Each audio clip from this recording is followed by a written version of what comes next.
Frayed nerves may be calm in Kwara State over the feud generated after the demolition of Ile Arugbo, a property linked to the family of the former President of Senate, Dr. Bukola Saraki. Today, all the parties involved in the demolition of the Saraki family structure, have agreed to settle out of court.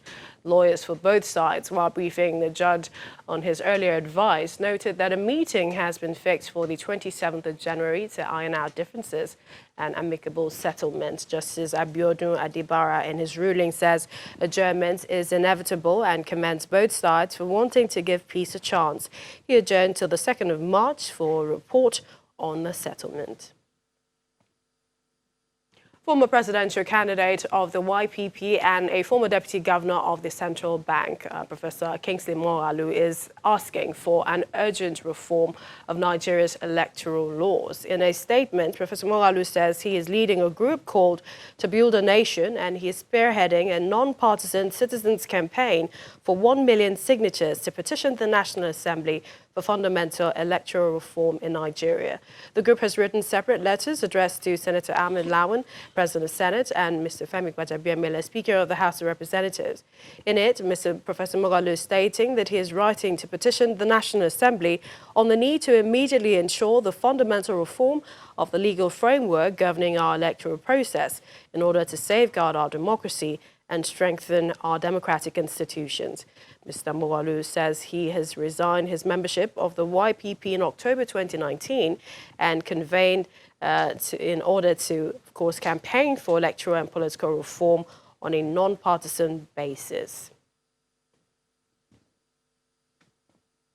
The Independent National Electoral Commission, INEC, will tomorrow conduct rerun elections for 28 outstanding court-ordered elections distributed across 12 states of the Federation.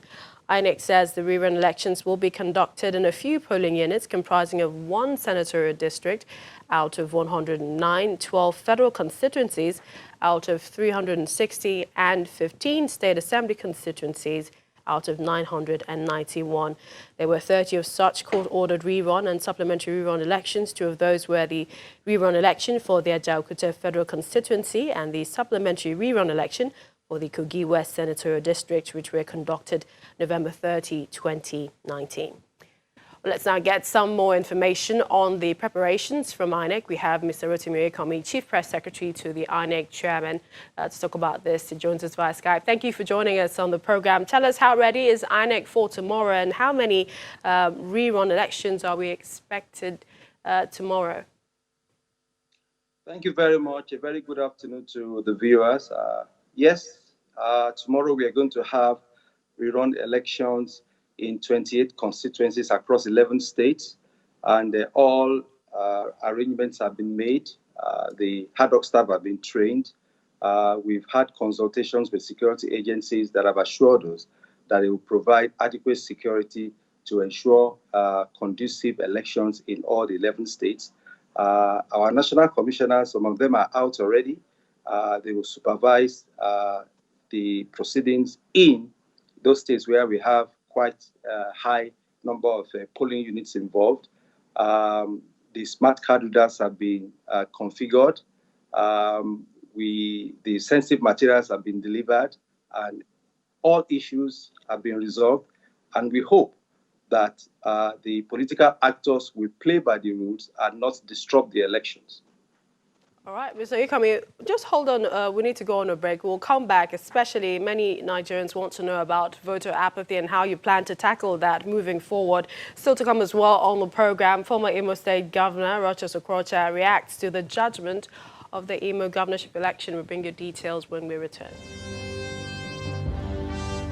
Welcome back to the program, but first to some of your stories in brief. We begin with President Muhammadu Buhari, who's back in Nigeria after attending the UK Africa Investment Summit in London.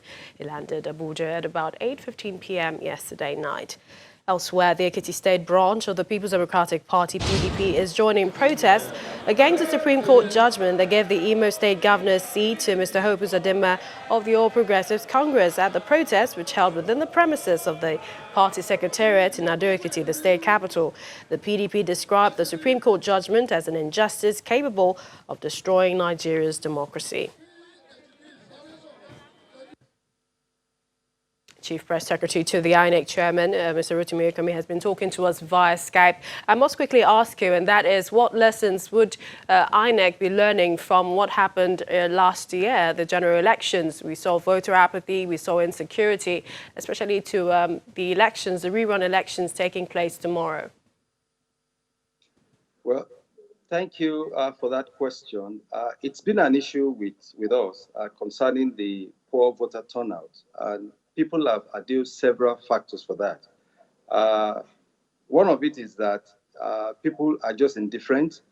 The other factor is that people cannot vote anywhere they are. People are far away from the polling unit where their permanent voters card has been configured. So that's another factor. And of course, you have people who also believe that their votes may not count.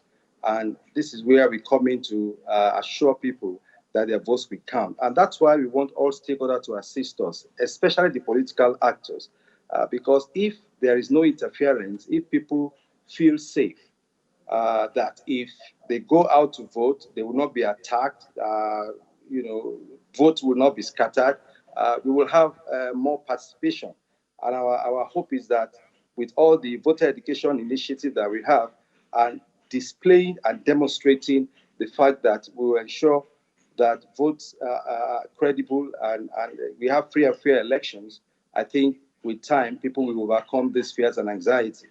For the rerun elections, I think that the interest is high.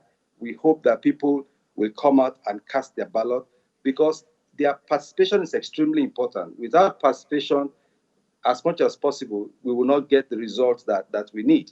And that's not good. We don't want few people electing a representative when people can actually exercise their franchise.